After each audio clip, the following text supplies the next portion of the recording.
ನೋಡಮ್ಮ, ನೀನು 10 ಒಳ್ಳೆ ಕೆಲಸ ಮಾಡಿದ್ಯಾ. ಒಂದೇ ಒಂದು ತಪ್ಪು ಮಾಡ್ಬಿಡು, ಒಂದೇ ಒಂದು ಕೆಟ್ಟ ಕೆಲಸ ಮಾಡ್ಬಿಡು, ಆ 10 ಕೂಡ ಸರ್ವನಾಶ ಆಗ್ಬಿಡ್ತದೆ. ಈಗ ನಿನ್ನ ಜೀವನದಲ್ಲೂ ಅದೇ ನಡೀತಾ ಇರೋದು.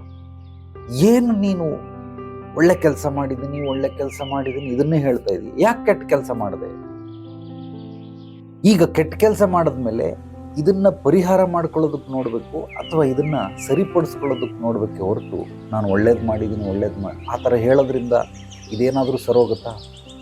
ನೀನು ಹೇಳೋದ್ರಿಂದ ಏನಾದರೂ ಸರೋಗುತ್ತಾ? ಇಲ್ಲ. ಮತ್ತೇನು ಕೇಳ್ತಾ ಇದೆಯಾ? ನೀನು ಮನೆ ಕೆಲಸ ಮಾಡ್ತೀಯಾ, ಬಟ್ಟೆ ಒಗಿತೀಯಾ, ಅಡುಗೆ ಮಾಡ್ತೀಯಾ, ಮಕ್ಕಳನ್ನ ನೋಡ್ಕೊಳ್ತೀಯಾ, ಅತ್ತೆ ಮಾವನ್ನ ನೋಡ್ಕೊಳ್ತೀಯಾ, ಗಂಡನಿಗೆ ಬೇಕಾಗಿರೋದೆಲ್ಲ ಕೊಡ್ತೀಯಾ, ಎಲ್ಲ ಕೆಲಸಗಳು ಮಾಡಿ ಒಂದೇ ಒಂದು ತಪ್ಪು ಕೆಲಸ ಮಾಡಿ. ಏನದು ಬಾಯಿ ಬಿಟ್ಟು ಬೇರೆ ಹೇಳಬೇಕಾ? ಯಾಕೆ ಬೇಕು ಇಷ್ಟೆಲ್ಲ ತುಂಬಿದ ಕುಟುಂಬದಲ್ಲಿ ನಿನಗೆ ಇನ್ನೊಂದು ಅನೈತಿಕ ಸಂಬಂಧ ಯಾಕೆ ಬೇಕು? ಅವನ ಜೊತೆ ಯಾಕೋಸ್ಕರ ಮೆಸೇಜ್ ಮಾಡಿದೆ?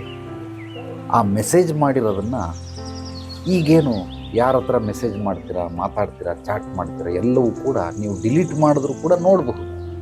ಆದ್ದರಿಂದ ನಿನ್ನ ಯಾರೋ ರಿಲೇಷನ್ ನನಗೆ ಗೊತ್ತಿಲ್ಲ, ಅವ್ನು ನೋಡ್ಬಿಟ್ಟು ನಿನ್ನ ಗಂಡಂಗೆ ಹೇಳೋ. ಈಗ ಅದನ್ನು ದೊಡ್ಡ ಹೈಲೈಟ್ ಆಗುತ್ತೆ. ಯಾಕೆ ಈ ರೀತಿ ಆಗುತ್ತೆ? 10 ಕೆಲಸ ಒಳ್ಳೇದು ಮಾಡೋದು ಇಂಪಾರ್ಟೆಂಟ್ ಅಲ್ಲ. ನೀನು ಅದ್ಭುತವಾಗಿ ಮಾಡಿದ್ಯಾ, ನಾನೇ ಹೇಳ್ತಾ ಇದ್ದೀನಿ. ಅದರ ಒಂದು ಕೆಲಸ ಕೆಡಕು ಮಾಡೋದಲ್ಲ, ಇದು ಎಲ್ಲ ಕೆಲಸಗಳನ್ನು ಮುರಿದಾಕ್ಬಿಡುತ್ತೆ. ಪಿಲ್ಲರ್ಗಳಿದೆ ಬಿಲ್ಡಿಂಗಿಗೆ, ಒಂದು 4 ಪಿಲ್ಲರ್, ಒಂದು ಪಿಲ್ಲರ್ ಹೊಡಿ, ಬಿಲ್ಡಿಂಗ್ ಬಿದ್ದೋಗ್ಬಿಡುತ್ತೆ. 4 ಪಿಲ್ಲರ್ ಹೊಡೆಯೋದು ಬೇಕಾಗಿ, ಒಂದೇ ಒಂದು ಪಿಲ್ಲರ್ ಹೊಡೆದ್ರೆ ಸಾಕು.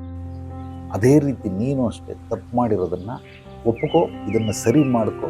ಖಂಡಿತವಾಗಲೂ ನಿನಗೆ ಮತ್ತೆ ಮೊದಲಿನಂತೆ ಸ್ಥಾನಮಾನಗಳು ಸಿಗ್ತವೆ.